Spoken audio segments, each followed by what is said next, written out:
Bienvenidos a las charlas pastorales, estamos en la temporada número 121. Este es el segundo episodio de esta semana, de esta temporada. Y bueno, pues un gusto de poder saludarles y poder estar juntos a través de la enseñanza de la palabra del Señor. Mi nombre es Arturo Delgado y estoy realmente agradecido con el Señor de poder estar juntos a través de lo que vamos a estudiar durante esta semana. Básicamente vamos a estudiar acerca de un libro que está en la Biblia el libro se llama Nehemías. Y es la historia de Nehemías, ¿verdad? Así como los libros como el de Esther, el de Esdras y otros libros, bueno, es la historia de ellos, ¿no?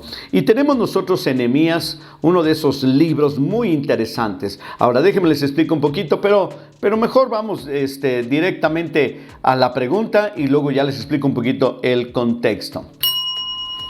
Estamos en el capítulo número 2 de Nehemías. La pregunta es: ¿por qué está triste tu rostro? Y esto lo encontramos en Nehemías capítulo número 2 y dice así: y me dijo el rey, ¿por qué está triste tu rostro? Pues no estás enfermo. No es esto sino quebranto de corazón. Entonces temí en gran manera. Ahora, cuando hablamos nosotros de Nehemías, de la palabra de Dios, ¿verdad? Que de este libro, es la historia de un hombre que vivió en la cautividad. Quiero recordarles un poquito, ¿verdad? Que estuvimos estudiando precisamente acerca de la conquista la semana pasada, cómo el rey de Babilonia, Nabucodonosor, vino con todo ese ejército y destruyó la ciudad de Jerusalén y se llevó, ¿verdad?, como botín de guerra a un grupo de personas, especialmente judíos, que fueron llevados a la cautividad allá a Babilonia. Allá en Babilonia, ¿verdad?, estuvieron 70 años, pero en esos 70 años hubo cambio de gobierno. ¿Eso qué significa? Significa, ¿verdad?, que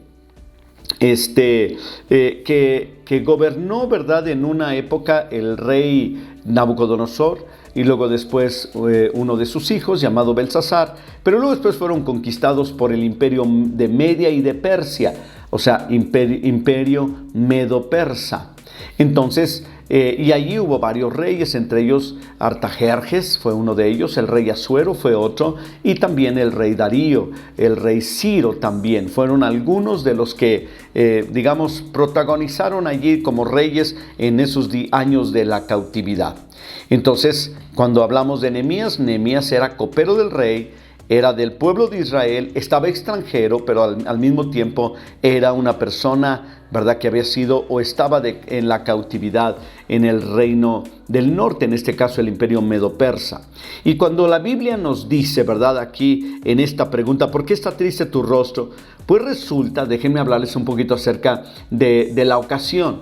Es que Nehemías, quien estaba ya en la ciudad de Susa, dice la palabra de Dios que allí es donde él vivía, ¿verdad? Era la capital del reino y él servía de copero al rey. Entonces llegaron sus hermanos y otras personas de Jerusalén y él les preguntó cómo estaba la ciudad.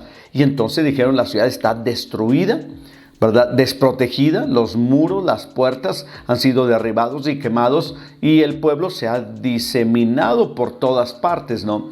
Entonces Nehemías, ¿verdad?, dice la palabra de Dios que como respuesta a esto hizo una oración, y ese es el contexto. Y podemos ver en el versículo 4 del capítulo 1, dice en el 4: cuando oí estas palabras me senté y lloré, hice duelo por algunos días, y ayuné y oré delante del Dios de los cielos.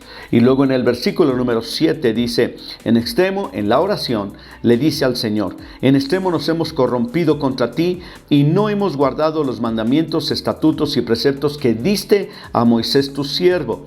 Y por eso, ¿verdad?, les había sobrevenido todo este gran mal. En el versículo número 11 dice: te ruego, Jehová, esté ahora atento tu oído a la oración de tu siervo y a la oración de tus siervos, quienes desean reverenciar tu nombre, y concede ahora buen éxito a tu siervo y dale gracia delante de aquel varón, porque yo servía de copero al rey. Pero quiero decirles que Nehemías hace una oración de confesión de los pecados. Y le dice al Señor: perdónanos, pero también le pide al Señor que los restaure. Este es el contexto, ¿no?, de lo que es esto. Ahora, quiero dejarles algo aquí en esta aplicación, ¿verdad? Este es el inicio de lo que es la restauración. Esto es la restauración de la ciudad de Jerusalén y la restauración de todo lo que sería la provincia de Israel, por decirlo de alguna manera, como una nación.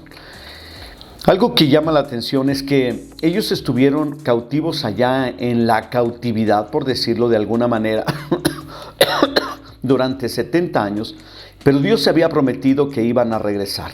Y este es el inicio precisamente de los regresos, o de algunos de los regresos. Y este es uno de ellos, cuando Nehemías, ¿verdad?, decide armarse, ¿verdad?, de cosas y de valor también, ¿verdad?, y todo eso, para regresar a la ciudad de Jerusalén y reconstruir la ciudad. Cuando Dios quiere hacer algo, y aquí es donde yo encuentro una aplicación, toda restauración inicia en el corazón de Dios. Porque Dios tiene una visión especial para la restauración de las personas. Desde la caída hasta la cruz, siempre trató de la restauración. Ahí en la cruz es su obra, digamos, la obra más grande de Dios, tratando de restaurar al ser humano caído. Cuando nosotros leemos en la palabra de Dios, ¿verdad?, que hay una esperanza, ¿verdad?, y todo eso, así comienza toda restauración, comienza en el corazón de Dios. Luego Dios lo pone en un corazón, como en el caso de Nehemías, para que pueda trabajar y servir en la restauración de la vida de otras personas. En este caso, Nehemías de la ciudad y también de la sociedad. En nuestro caso, Dios, yo creo que ha comenzado a restaurar, o por lo menos en una idea y en una visión, ¿verdad?, de restaurar las familias. Y las familias, ¿verdad?, y las personas. Cuando Dios quiere restaurar a alguien, va a ponérselo en el corazón. En el corazón de aquellas personas que ya hemos sido restaurados, o transformados, o restaurados, o visitados de parte de Dios para nuestras vidas. Y entonces, ahí es donde está. Pero el punto es que Dios lo comienza, nos toca a nosotros y nosotros llevamos el mensaje de restauración. No permitamos que esa voluntad de Dios de restauración de aquellos que te rodean y aquellos que son tus amigos sea truncada por un hijo o una hija de Dios desobedientes, porque están demasiado cómodos para ir y trabajar en la restauración de las familias. Estamos en tiempo de restauración. Dios te bendiga. Nos vemos el día de mañana en nuestra siguiente charla pastoral.